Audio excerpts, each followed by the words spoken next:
Okay, I want you to close your eyes and I want you to imagine your ideal banjo tone. Not the tone you have now necessarily, but what is your perfect tone on the banjo? What adjectives would you use to describe it? What visual ideas come to your mind when you picture your perfect tone? It could be from your favorite player, it could be from your favorite album. Maybe you're a visual thinker like me, and when you think of your favorite tone, you think of an object. Like for me, my ideal tone is a warm, glowing bloom of light, maybe projected through something semi-translucent. Like I have a very clear idea of what my tone should look like if I were to manifest it and make it visual. And that's just me. I'm a visual thinker. You may or may not be like that. But I think it is an important question to ask yourself, what kind of tone do you want to have? Because there are lots of tones possible on the banjo. There's really an infinite number. You can kind of pick. The spectrum is absolutely huge, from the most strident, bright, bluegrassy sound to the most mellow, plunky, gourd banjo sound. And it's all possible on your instrument. Now, we're not going to talk about setup today. We're going to do that later. Today, we're going to talk about a practical technique that you can use to get rich, full sounds from the banjo. Because regardless of where you want to be on that spectrum, I think we can all agree that weak and anemic tone is bad, rich and full tone is good. And we're not talking about volume, because you can play rich and full at a very quiet volume or a loud volume. So we're talking about just a fullness of tone today, and I'm going to show you how to do that. The one trick I can offer you for getting great tone without having to go buy anything or changing your setup on your banjo or changing your nail or using a pick or an acrylic nail is follow through, where we are attacking a target beyond the target we want to hit. So if you imagine the strings as a surface, that is not the surface you're attacking. You're attacking something through the banjo, beyond the banjo, maybe even beyond you, past you.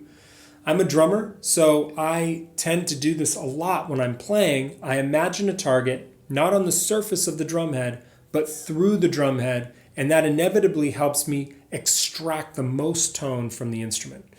Another analogy we can use is breaking a board in martial arts, where if you attack the board and you stop at the board, you'll never break it.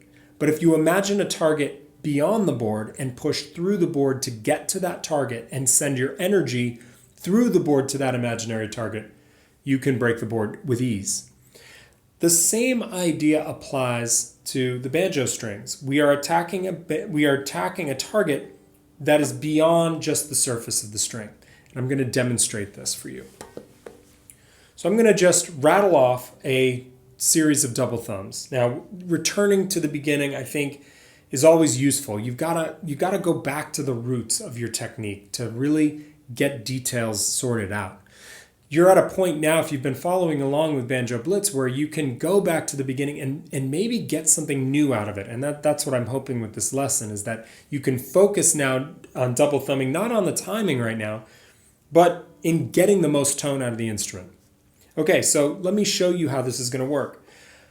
I'm going to play over the scoop because I'm trying to represent my ideal tone on the banjo. And I like the way it sounds over the scoop. It's a little bit warmer. I'll demonstrate this over the head as well. Okay, here's my double thumbing pattern.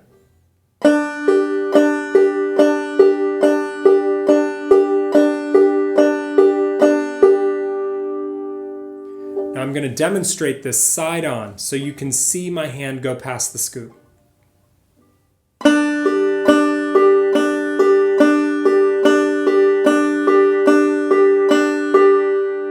I'm a middle finger player, so my index finger is very loose on that stroke. So if you need to rewind the video and check that out again just to watch my middle finger, do that. Okay, so I am colliding with the string, going through the string, going past the fretboard, even past the neck. I'm clearing the neck on that attack, probably going down that deep. Now, of course, in a tune, I'm not going to be doing that because I'm going to be moving a lot faster. But at slow tempos, when I'm trying to get and understand the mechanism of tone, I'm attacking that string and going way past it on the downstroke. Now, what happens when you've got a head that stops you? Let me show you.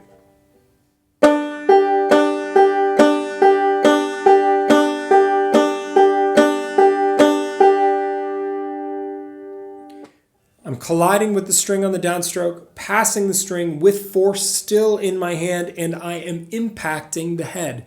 You can hear the, if you rewind and listen closely. Now, we don't want that in our playing all the time. I'll show you a way to get rid of that later. But for now, I want you to cultivate it because it is an indicator that you are following through with your downstroke. It means that you're crashing through the string on the downstroke, but you're not stopping at that string, that you're continuing your move, following through like a runner at the end of a race, not stopping at the ribbon, but breaking through the ribbon and continuing to run. That string is your ribbon. You break the ribbon and you continue to run through the stroke, and then you prepare for your next stroke. So experiment with this. See if you can get more volume. I want you to sit down at the banjo for the next week, and every time you pick up that banjo, I want you to think rich and full. My tones need to be rich and full. Experiment with the follow-through and see how it goes, and then try to translate that idea into your playing. I will see you next week for Banjo Blitz.